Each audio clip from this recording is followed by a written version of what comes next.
Okay, so what I've got here is I've got these three lights. And so we got this one right here. We'll turn that off. You can see, in terms of what that does. But the way that I've got this set up is essentially like what you saw, especially in that frugal filmmaker thing. The frugal filmmaker, so he's got the three little clamp-on lights. And you've got one light that's a little bit closer, which in this case right here would be like the key light. So we'll put this one, and you can see, and I'm sorry if this is blinding you. So you can see right here, this one light is basically the main light. And then the other light over here is essentially, as you look at this right here, I'm going to back this up right here so I can see that, is the fill light is about twice the difference or distance from your subject as the main light. Now, when you're doing something like this, the lighting, like if you're using lights at your own house, the lighting at your own house is probably going to be something that is, not very bright. They're not lights that are made for portraiture. Your home lights are not going to be set up to do like portraiture. And so what you're going to find is that you're going to want to get in, your lights get in kind of close, okay?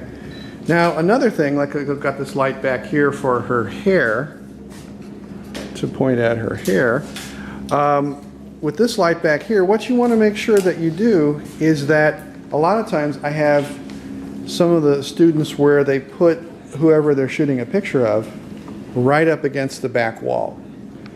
Okay, and so if we imagine that there was a wall back here, that your subject should at least be 2 to 3 feet away from the back wall. So that would avoid, in terms of making like funky shadows and things like that. So which you will find as you're doing this, if you have your subject too close to the wall, too close to the back wall, you'll have shadows that you might think, oh, I wish I didn't have those shadows.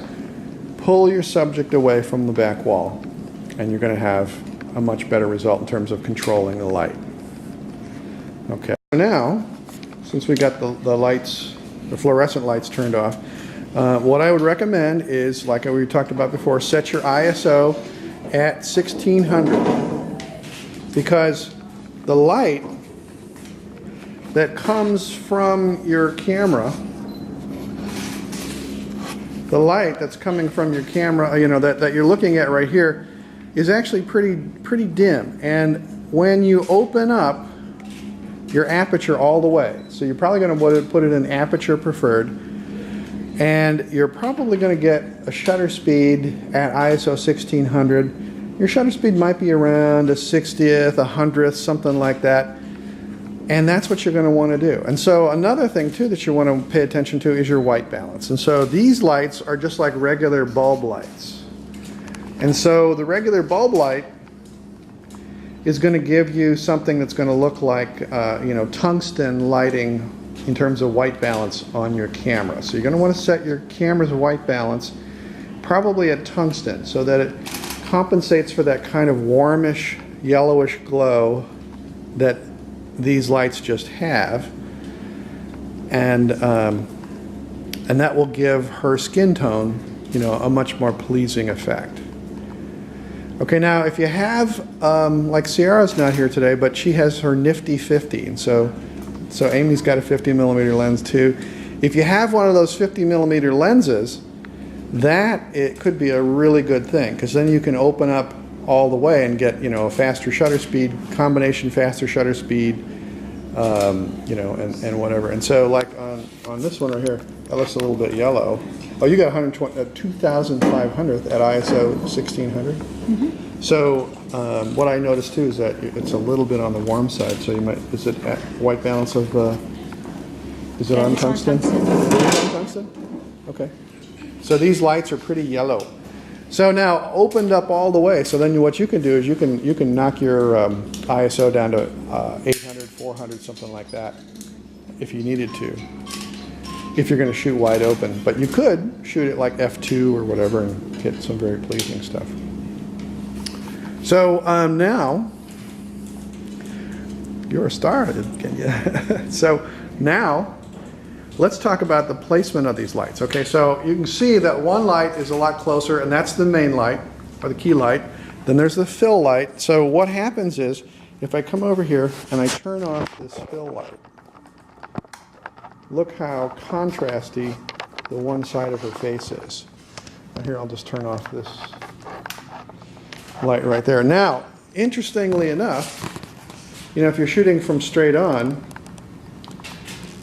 you know, if you're shooting with one light, you can see how harsh the shadows are. But now if I turn on the fill light, you can see how that fills in, you know, in terms of the lighting. See how that works? Okay, and so, isn't that nice? Doesn't that work really well? Okay, and so then, of course, if you have the third light, you know, then you have that nice little accent, and it separates her from the background, too. You see how that works? Just like the Frugal Filmmakers video did? This is a different kind of shot. You know, when you put both lights off to the side, you have a shadow right down the middle, and it gives it a much more dramatic look. But the whole idea is like, okay, you don't have to just like have those, you know, here's the key light, here's the fill light. You can experiment. Put the lights in different places. Okay, so this is more dramatic and probably is a better kind of shot for a guy.